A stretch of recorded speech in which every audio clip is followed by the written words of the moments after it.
why do you think insurance is misunderstood or overlooked when we're talking about financial planning? Historically, we find that financial inclusion was more inclined to savings and maybe budgeting per se. It wasn't more on protection or risk mitigation. So it was more about saving and how do we budget to come up with this security that we were trying to secure. So with time, I think we're trying to change the narration as the practitioners, because we know that it's an ongoing conversation. The penetration levels of insurance in Zambia are very low. I think it still stands between 20%. We have a lot of myths around insurance, especially in Zambia. I've lived my life in Zambia. You find that people tend to believe insurance is for the rich. Others will tell you no, insurance is complicated. No, insurance is a scam. Insurance companies don't pay claims. Those are the few that we'll encounter in our everyday discussions about insurance as we go out there to just talk about insurance. We tend to hope that there are no more deaths than they should be, and we eventually get affected in terms of the pool that we've created. But yeah, it is nature. We always have to pay sometimes more claims. Look at the COVID era. Did we even create a sufficient pool for us to come and accommodate those deaths that happened in the COVID era? No. I would imagine not. When you read about COVID and you read about insurance, you learn something to say a catastrophe can happen. That was a pandemic that happened, which no one even read about to say it was going to happen or whatever. You know what I mean? But we had to absorb that shock from the pool that we were creating.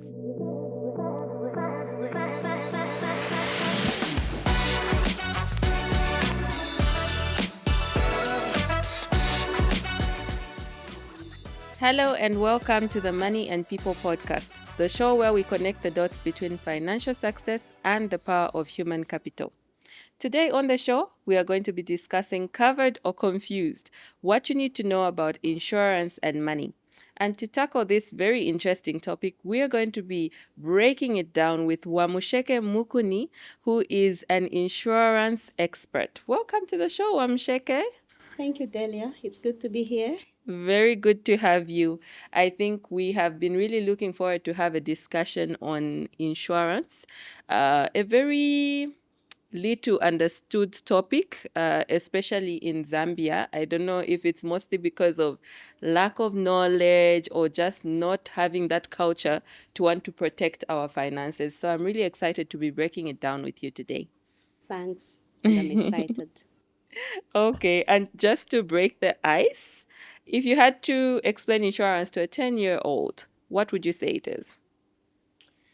That's like actually talking to my 10-year-old daughter. So all I would tell La would be, it's like having a superhero who you will give money to, small money, and in return, they promise you to do big things for you, or bringing back your most valuable item that you hold to your heart. If, for instance, your mom bought you a tablet that you really like and wouldn't trade it for anything. So you give a little money for that to that superhero to keep it for you. Then if anything went wrong, it then brings it back to you. Okay, that makes a lot of sense. Yeah. So that way, even that 10-year-old would understand that they would be assured that even if something were to happen, they'll still have that tablet. Exactly. Okay. Yeah. Thank you for So it making can it be a easier. tablet. It can be your health, which you value the most, and you fall sick, and instead of you just, God forbid, die, you are then taken to hospital, and you get better, you get back to your good health, and enjoy playing with your fellow kids. Okay, Yeah. that's interesting. And I think it brings out just the different types of insurance that are there, and I'm sure we'll Exactly. talk more in detail about them. Exactly. So, what inspired you to build a career in insurance? So basically, I think it was more about the same mechanism where you give an entity small amount, and then in return they bring back your big item. I'll give an example of a car.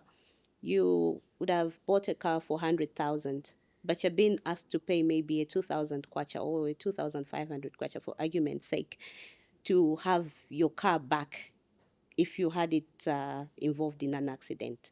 So this is the concept that I was really not understanding, and how possible it is that all these people are bringing 2,000 kwachas, but there'll obviously be events in the course of a period.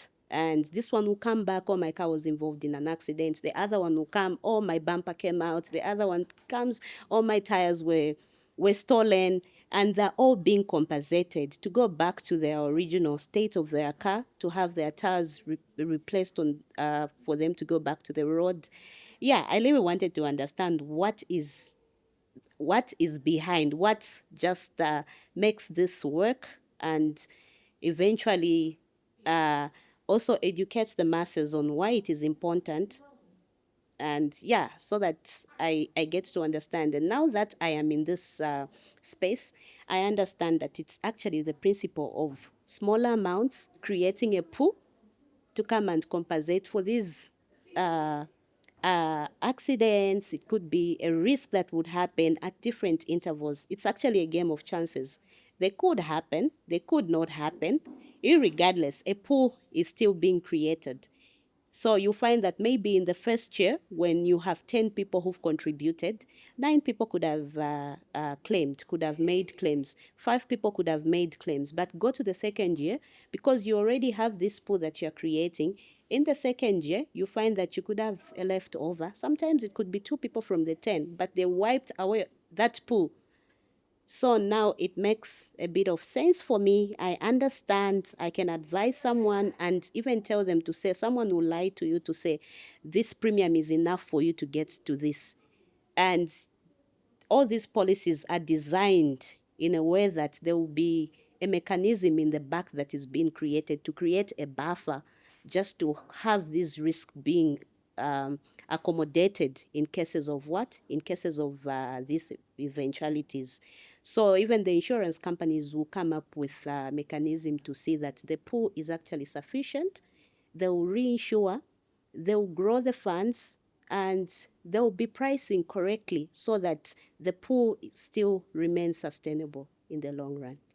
Okay, as a layperson who's not in the insurance space, what exactly do we mean by reinsuring?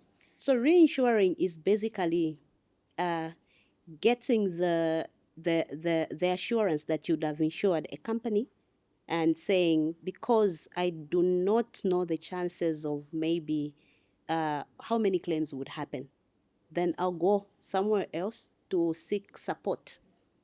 So if we created a pool of 10 people and we're thinking, out of 10, what if the 10 came and claimed? However you look at it, it won't be enough. So it's either that company might close down. So to avoid such cases, a company will have what we call a retention capacity, what it is able to absorb, and the rest it will pass on to another company. It could be 3 companies, it could be whatever companies, but it will have a capacity of what it is able to absorb. So that is basically passing a risk to somebody else for you to come and be able to pay that claim. So it's basically just the support that we get for the insurance value chain to continue. Okay, that's an Yes. interesting concept. I'm just learning about it for the first time today. Okay. And you speak with so much passion and interest for your field. But if you weren't in the insurance space, what career do you think you would have pursued? I would still be a financial coach, and I would still advise SMEs, even large entities, especially on the matters of insurance.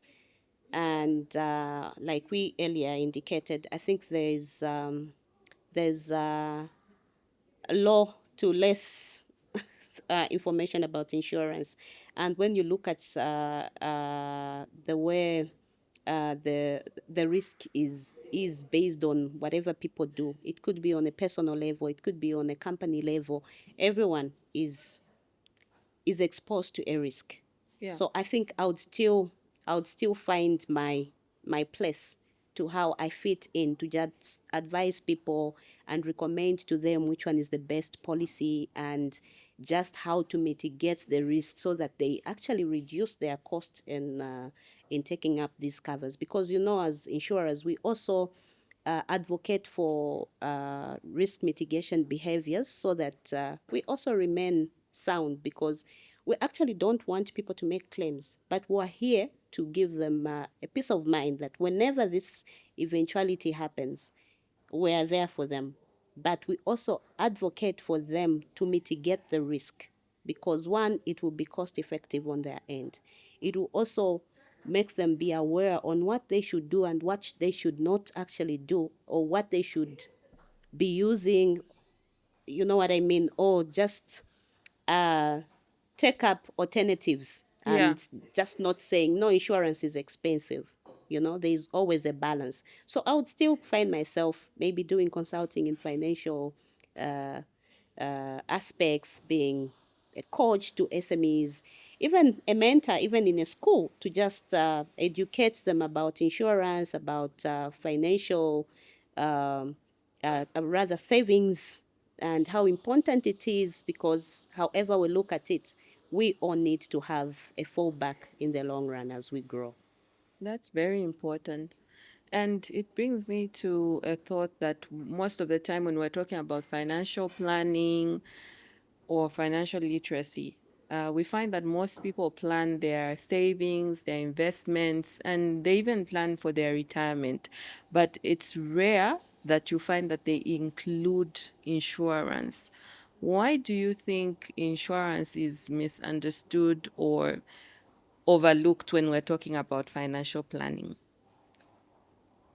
So I think historically we find that I think financial inclusion was more inclined to savings and maybe budgeting per se. It wasn't more on protection or um risk mitigation. So it was more about saving and how do we budget to come up with this security that we were trying to secure. So with time, I think we're trying to change the narration as the practitioners, because we know that it's an ongoing conversation. The penetration levels of insurance in Zambia are very low. I think it still stands between 20%. And mainly, I think it's because of the central bank with our regulator PIA, who are doing a good job to just see that there's a lot of awareness. Yeah, so I would still say I think there's a lot to be done. We need to enshrine this financial aspect in our educational curriculum. For instance, I think now Ministry of Education has done that. We've seen a lot of financial subjects come in the, I think, primary, secondary schools, and even in tertiary education courses. We've seen that a lot of financial inclusion is being talked about. But I think there's a shift. We've seen that now, like when we talk from the regulatory perspective, we've seen them advocating for us practitioners, or rather providers of insurance, to come up with key factors where we should be disclosing information about insurance. That is the terms, the conditions, as well as what is excluded in the policies. I think we'll see a lot of shift and a mindset change towards these things going forward. I think a lot is being done, and we've seen such podcasts like yours educating about financial issues.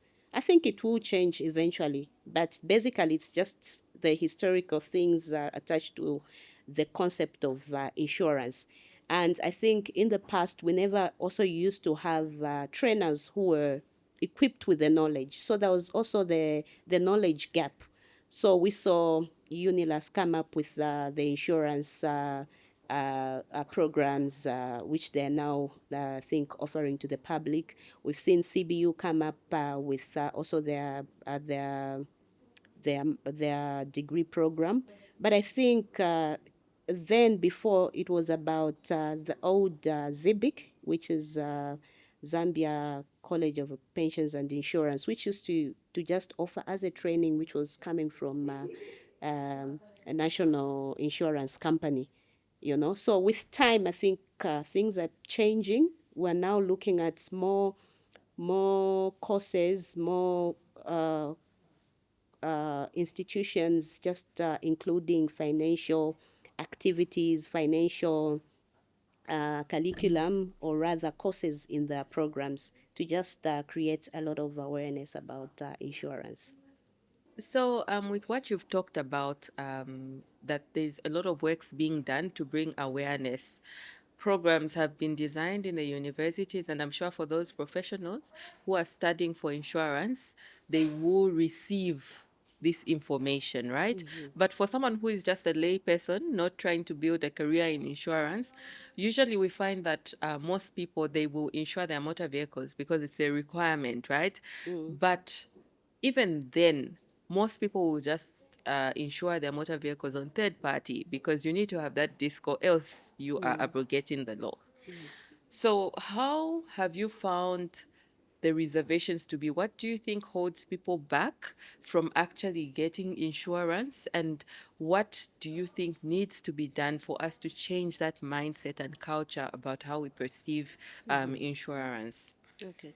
Yeah, so I think we have a lot of myths around insurance, especially in Zambia.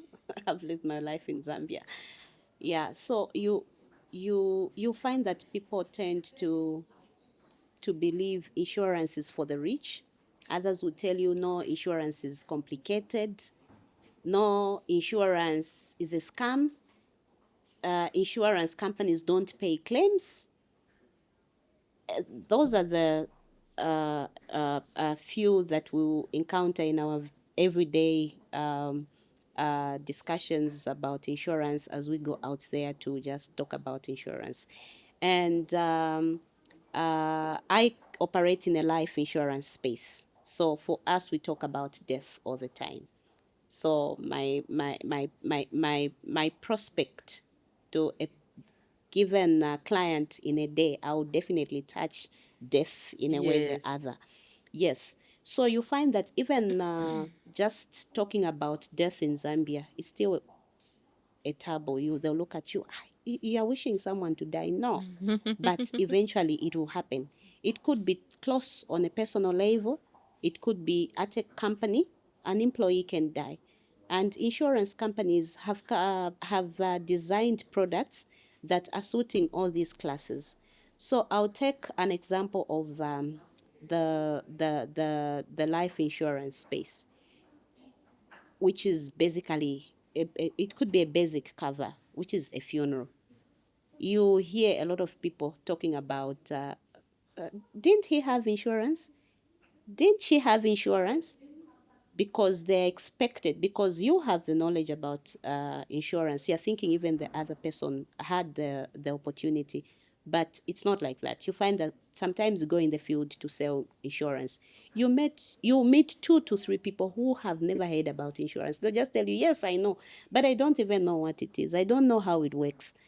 So, for instance, funeral covers, it just guarantees you to say we'll take care of your funeral expenses, either for you as a main person who's taken up that cover, or for the people that you're assuring on your list, because it allows for you to take up your maybe your nuclear family. You can include your parents. You can include maybe your spouse's parents, and it extends to that extent. And it's up to you on how much you're able to flock away in terms of servicing these policies. But you find that people say that no, when you take up insurance, you're actually saying you want to die, or you're thinking like you're dying tomorrow, which is just a myth. The fact is that if we had a way as insurance companies, we would pray for you. We actually pray for you people not to die, because we know to say if they die, the pool that I talked about is being depleted.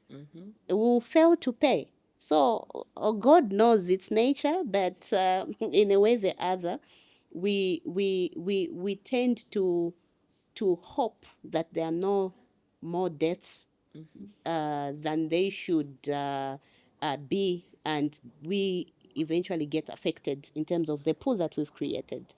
But yeah, it is nature. We always have to pay sometimes more claims. Look at the COVID era. Did we even create a sufficient pool for us to come and accommodate those deaths that happened in the COVID era? No. I would imagine not. When you read about COVID and you read about insurance, you learn something to say a catastrophe can happen. That was a pandemic that happened, which no one even read about to say it was going to happen or whatever. You know what I mean? So, but we had to absorb that shock from the pool that we were creating. But if we had a way, we're going to pray for people not to die. But they still think that we want them to die. That's a myth. Yeah. And sometimes people are saying, they say it's not affordable, it's expensive. But at every level, as insurance providers, we try to accommodate and tap into the segments that we have in terms of economical levels. You find that there, what we call the formal sector, the informal sector. We want to tap in both segments, because we believe in all the segments, there'll still be a group that would before insurance, and those that leave it completely don't understand, but if they were going to be talked to, they would still pick to go with insurance. So in the informal sector, you find that these are the policies that they'll take up. People will be maybe your company would be deducting on behalf of a provider, and then you have a policy that could be maybe a life policy or a funeral policy, and you'll be paying premiums on a monthly basis. Then there's the informal sector. The informal sector can be even collecting premiums on the phone. So in a way or the other, all the segments are being tapped. So the affordability really is something that we are also trying to eliminate, because for how long are we going to say insurance is not affordable? So there's always a policy that someone can look at or can qualify depending on on their financial capacity. And the myth about it being a luxury, the obviously yes, disposable income is another topic, but you still need to have something to fall on if anything happened. So it's just a personal uh, discipline that we need to inculcate in our kids as they grow, to say you don't have to finish everything else. We should start as early as possible, even when we give them a 20 kwacha, to say you finish that 20 kwacha today, you should have saved it. Even from that amount, you're still able to save for the whole term, to come up with another amount that you're going to use, maybe say at the end of the year during Christmas, or even when you close holidays, when you're going into the following term. So it starts from there. I think there are a lot of myths that we can attach to why the awareness is also not really growing. The awareness is very low, and like I had indicated, this is basically historical things that are coming from how most of us, the schools we went to. I remember I did commerce. Commerce, insurance was just a topic. Maybe we tackled that in 2 or 3 lessons, and that was it. The next I'm coming to learn about insurance was maybe in tertiary education, when now I'm in my college, I'm in my university. Yeah, I think perspective, things are changing, but yeah, we still have a long way. We still Okay. have a long way. That's interesting. And I like the part that you talked about where we must be aware that there's actually different insurance that is applicable to different levels of income. So for someone who does not know anything about insurance, Mm-hmm. what type of insurance do you think an adult should have at a minimum, regardless of the income that they are earning? I think in our market, it still draws back to a life policy because however we look at it, not everyone owns a car, which is the biggest and common insurance that we have in Zambia. But I think a life cover is a policy that anybody else can think of taking up. And why I pick on a life cover is when I say a life cover, I mean either a funeral or a whole life. There are different types of policies, but the whole life will be attached to the formal where I'm working, I'm able to contribute on a monthly. It's well structured. Well, it's the funeral cover. We have a segment what that we call as micro insurance. In that bracket, we tend to tap into the informal sector, and that's mainly where we're talking about people who don't have to maybe access income periodically. It could be by retirement or by maybe people who are into maybe farming. They'll have income when they sell off their Yeah. produces, you know. Yeah, so that micro insurance products will tend to will tend to be something that I would recommend. And we have seen a number of policies come on our mobile networks, and I think the telecoms are doing a good job. I think most of the parts of Zambia now have the networks. So all we are saying is that a number of people have phones, the smaller phones, and they'll take up these covers. uh, we at Hollard have a policy that you can take up on the Airtel SIM card. So Oh. it's being distributed on the Airtel line, and it's a policy that allows you to pay for as low as 100 kwacha. So for me, I'll still look at a life cover because before I even talk about someone taking a motor insurance cover, I still think that is on a higher end, but the life one, which is assuring me for a 5,000 kwacha, only when I pay 100 kwacha, and this is an annual cover. So it's basically, I think, a 20 kwacha per month. When you pay in advance, you only pay like something like 120 kwacha. So that is something that anybody else can get, just like they are able to get talk time on their phone. So a life cover, I think, is a basic cover that somebody can take up in our environment, and followed by the common NIMA. But even that also takes up the kind of it's got layers. It's got the formal, it's got the informal. So it's got the lower bracket, and people are able to pay lower premiums to come and access their services once they walk into a facility, and they'll ask them, are you using an NIMA card? Are you using a that is also one of the basic covers that somebody can access. Okay. Yes. Now, when we talk about life insurance, Yes.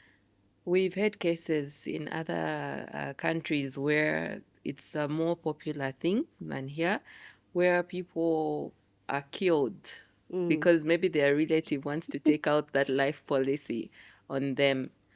Are there any reforms that would then secure people? Or maybe you have to be just super secretive and not tell your family that you've put out a policy. Yeah. So in insurance, there's what we call as insurable interest. I cannot walk into an insurance company and take up cover on Delia. Yes, Delia, we're friends. We could be Yeah. friends, but I just can't walk into a company and say I want to take up cover on somebody you don't know. You should have what is known as insurable interest. What is your interest in that person? We're taking up insurance on your motor vehicle because you are the owner. You have interest in it. So it's the same. So these are just basically fraud. They're fraudsters because they would have uh, planned to say, oh, I'll marry Delia. Then after I marry her, I'll take up insurance on her, and it's a planned thing. So even us as insurers, we are aware of fraudulent claims, fraudulent policies, but the things that we put in place so that we curb because of the same insurable interest. Why am I just going in the streets and picking up anybody else who's passing to say they should be on my cover? Like I told you earlier, when you take up an insurance policy, you can obviously insure your nuclear family as well as maybe your parents, all those in an African setup. If they died somehow, you find that you are linked to the financial expense. So instead of you having that unplanned expense, you'd rather include them on your insurance. So that is the insurable interest. But where there is no tie, I don't think it is right for you to just walk in the streets and pick each and every person that you find, because obviously we are all going to die at some point, but it doesn't mean we should put them on insurance even if we don't have a link to them. What is in it if somebody died? What is in it if somebody's car was bashed? It's the owner of the car who's affected, not you.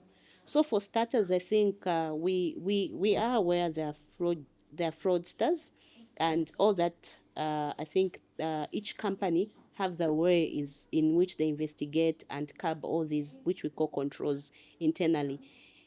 Yeah, so they are obviously also some reforms in place, obviously by our regulators. They've given us timelines in which to settle claims. So we cannot just be you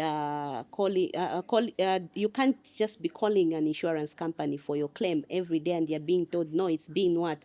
Whether they're doing investigations, whether they don't want to pay that claim, whether they found that the claim is not payable. We now have a stipulated timeline in which to deliver a claim.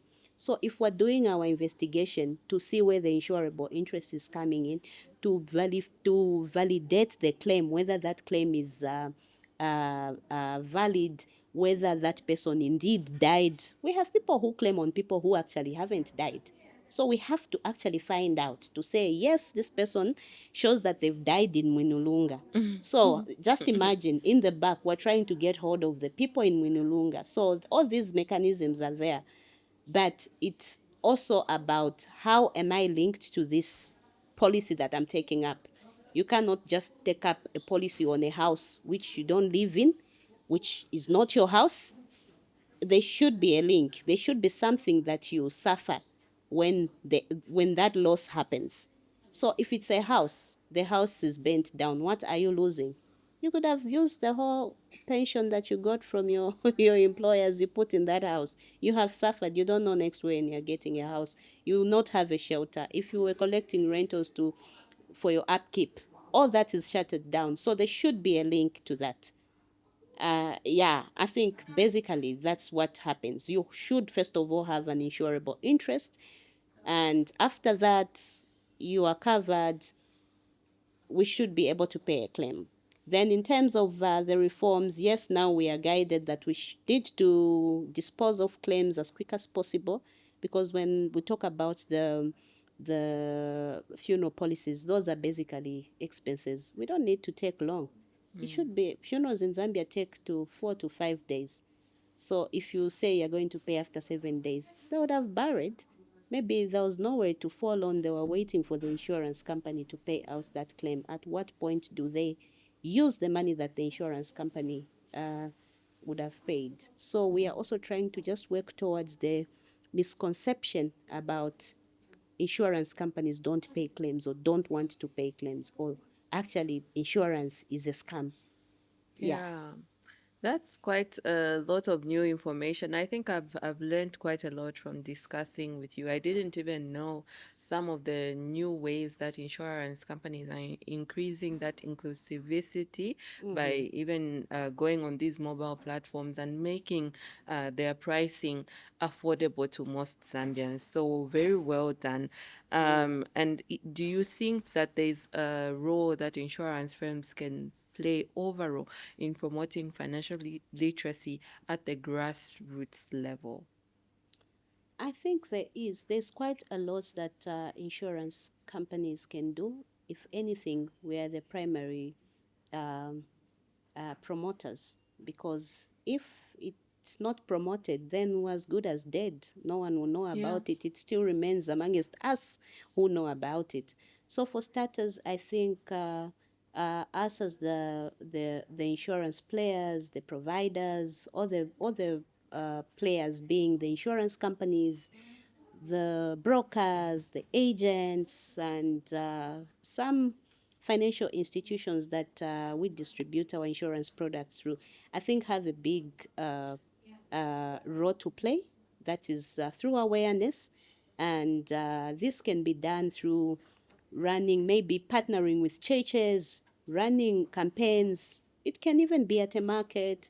It can be a church platform. We've seen a lot of churches have gatherings. We can have an insurance discussion there. We have somebody talk about insurance, would have tapped into a lot of people in that um, uh, maybe church grouping or gathering. So I think the primary provider, the primary promoters are insurance companies. So we can partner with churches for starters.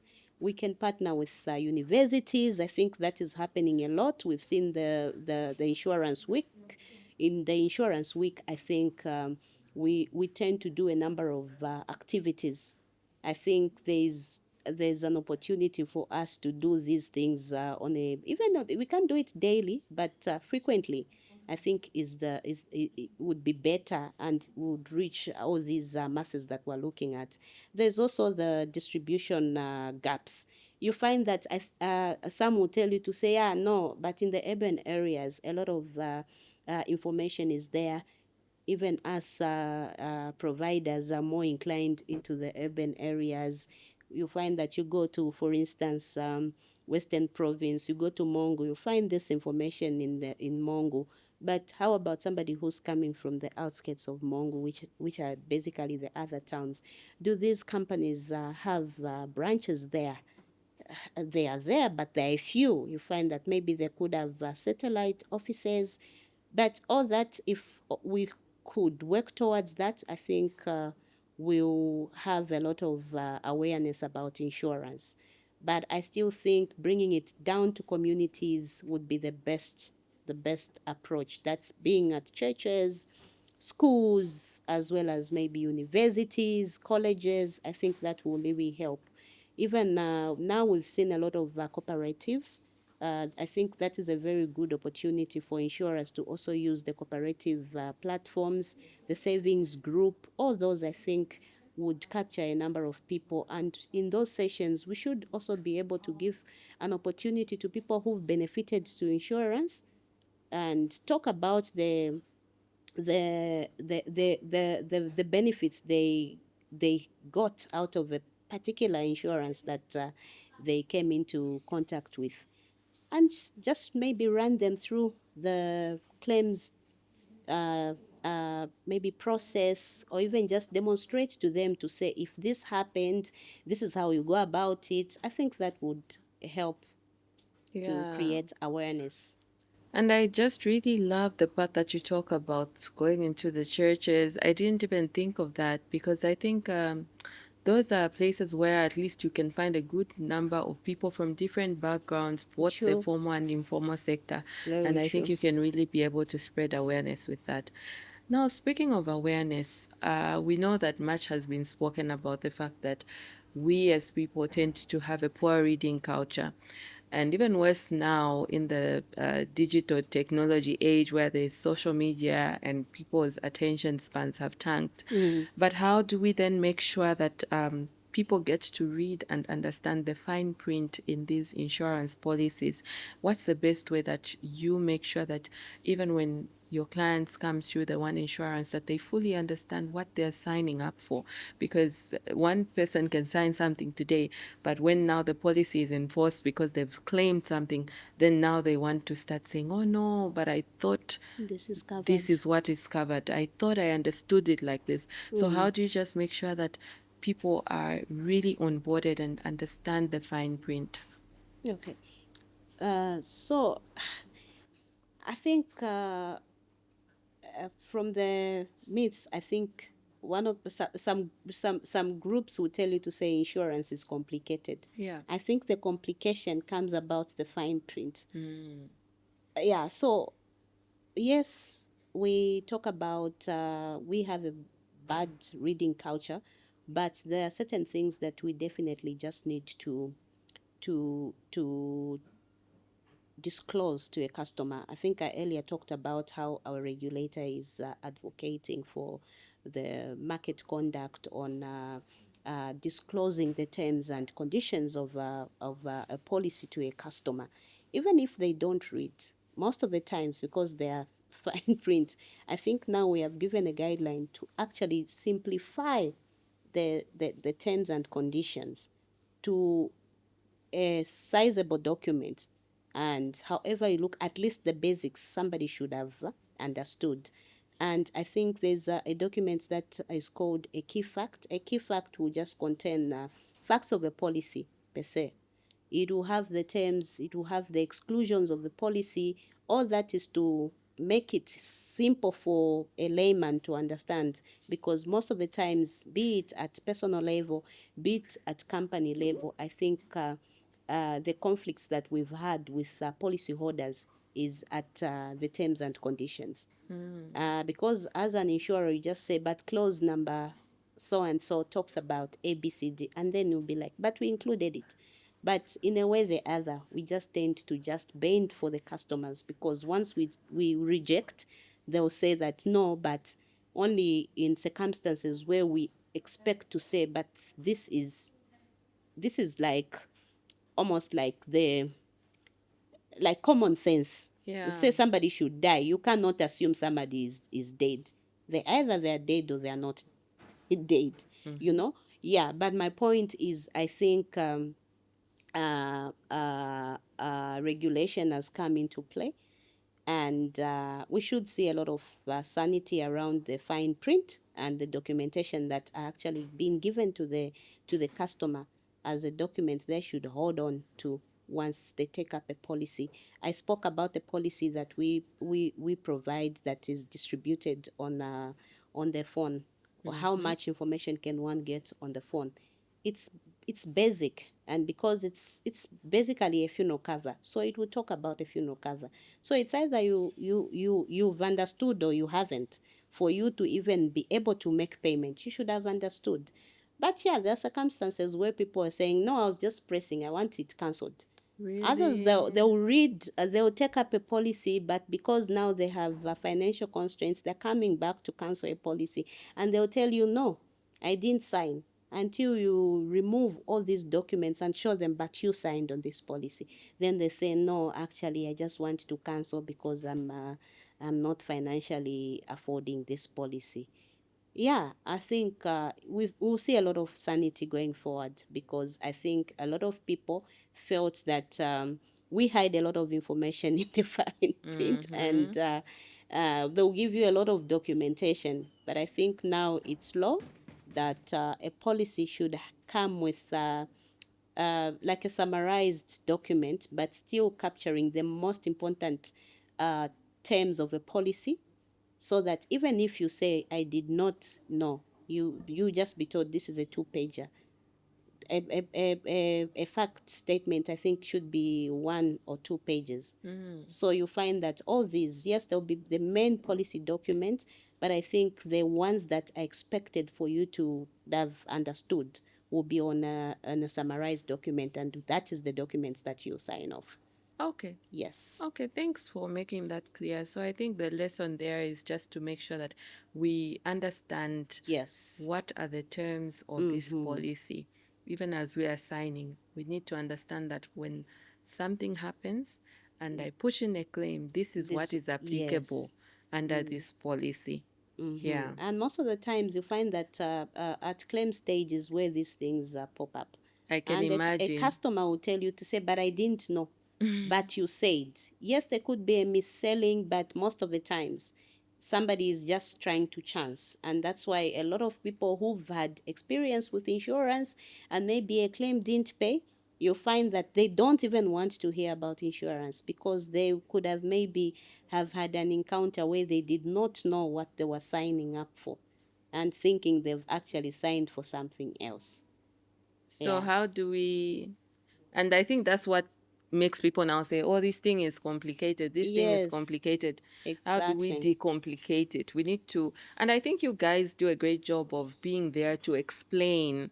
I'm sure a person, once they start making payment toward their policy, are they not able to engage with you even throughout that journey if they have any questions or they want to clarify something? Because it sounds like this relationship only happens at the At claim start and stage, at at the the claim. yes. No, you're right. I think we've seen a lot of reforms around customer experience. I think now we've seen everyone is talking about what is the customer experience of this. Could be the same insurance product. I think it was about somebody selling, and at the time of claim, you're being told, actually, this is not payable.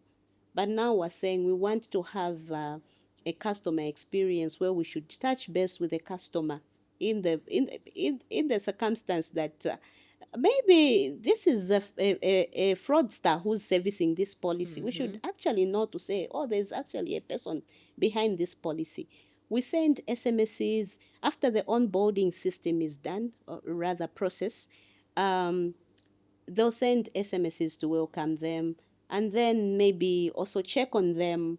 And you'll be surprised that we're actually, even as the workers, are being rated on that because we'll send Oh. out surveys to check how they've experienced the service. So at the end of the day, whether we like it or not, we need to touch base with the customers.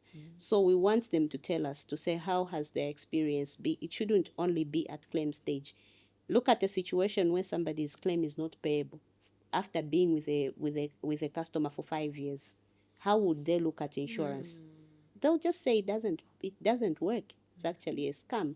But if we said maybe 6 months after onboarding, we check with them, is everything okay? You check if the SMS, sometimes an SMS will come, which maybe was meant for policies which maybe have lapsed. It will come to you. You're not fully to say you've been servicing your policy, but you'll receive a message telling you to say, your policy is due for renewal. You get alarmed and say, but my policy pays. Why are they even? You want to get in touch with the provider. Yes. So by that, maybe the numbers sometimes, when they're capturing, could have not been a correct number. So by maybe it came to you accidentally, genuinely. Maybe it could be, maybe it was a reminder, except maybe you misinterpreted it. You also just try to find out. So, oh, I received this number, this SMS. Give me details of my policy, and they'll be able to. By then, even if you had a claim, you'll be asked, maybe even at the time you're accessing your service. Could be online. A link will come to say rate us, or it would be, we would want to know your feedback about your customer experience since you came on board. You give them feedback. I think it's times I have changed, and every day we are just improving the process of either a service or even the customer themselves. You find that they'll tell you to say, but I can't always be in your offices. Coming maybe from the Copper Belt. You're only in Lusaka. You try by all means to even just maybe create more platforms for them to be able to get in touch with you as their providers. Okay, that makes a lot of Yes. sense. I can hear you talking for the whole day because you're so passionate about insurance. I And am. so, through your journey, what's one of the biggest lessons that you have learned from the insurance industry? I think it's always to to take up a policy uh, based on based on your level of income, because at the end of the day, they're not all the policies out there are not for everyone, whether we like it or not. I'll give you an example of travel insurance. We obviously have a local travel insurance. We also have overseas travel insurance. But we know to say not everyone travels abroad. But there's a policy that you still have to take up, even if you're traveling locally, you know. So at the end of the day, I think we all need to have a policy depending on our income level. We should always just take up a policy. I think it's important. So most of the policies will also come up with riders. I think we need to utilize the riders that they come with. If, for instance, you're taking a funeral cover, ask from the providers which other riders does this policy come with. You find that it would come maybe with for instance, a savings on it. You can still take up that. You would have capped two things. You have insurance and you have a savings plan for yourself. So I think it's important to just take up some sort of peace of mind or something to fall on in cases of an eventuality. I think, however we look at it, I think I gave the two segments where we have the informal and formal. Even just a policy on the phone, I think, is a cover that you can consider based on your income. For those that own bank accounts, most of the banks now have partnered with insurance companies. You find that they also have insurance policies. Try by all means to just find out to say what policies do they have. I think that will help. But please always look out to get information on information, especially on anything that you have access to. It could be your university, it could be your church, it could be maybe your bank, it could be your employers. Just try to find out to say what are the insurance opportunities that are here that I can take up on a personal level. The employers will take up a policy also based on what they are able to, but you also need to have a policy of your own where you include maybe your siblings, your parents, without any restriction. But I feel we can always take up a cover, and we need to be taking up insurance policies. Okay. Yeah. I think it's very important that we've had this conversation. I personally have learned quite a lot, and I know our audience may want to just get in touch with you to just understand more of insurance products as well as what insurance is applicable to them based off of their income, based off of their risk. So, how can our audience be able to learn and connect with you and your work? Okay. So I work for Holland, and we obviously distribute insurance products from different segments. We have a bank partner, which is called Bank Assurance. We have the corporate, where I mostly play in. We also have an individual section, which also just deals with individuals who walk into our premises, or you call to say, can I have somebody come to talk to me about insurance? And yeah, so you can get me on my cell, and I'll guide you on which policy you can take up. For those of you who are on LinkedIn, I'm on LinkedIn. I use Wamusheke Mukuni. Please send me a connection. I'll be glad to connect with you. I'm also on Facebook. I use the same names on Facebook. I'm on Instagram. Yeah, but I'm available for anything in terms of just maybe guiding you on what policy you can take up. And yeah, I'll be very glad to be of service to you. Yeah, and guide you on how to go about it, and maybe just help you on what you need to do if at all you have a policy and you're not getting the best out of it. And yeah, I think I'm reachable. So Okay. those on those platforms. Thanks. Okay, thank you so much, Wamusheke, for sharing with us, sorry, your journey in insurance as well as just demystifying some of the myths and misconceptions about insurance. And to you, our audience, what stood out for you regarding this conversation on insurance? I hope that you will be able to include insurance as part of your financial planning as we have started 2026. And from us over here at the Money and People podcast, we wish you a great week. Continue to like, comment, and subscribe to our YouTube channel. Bye. Bye bye.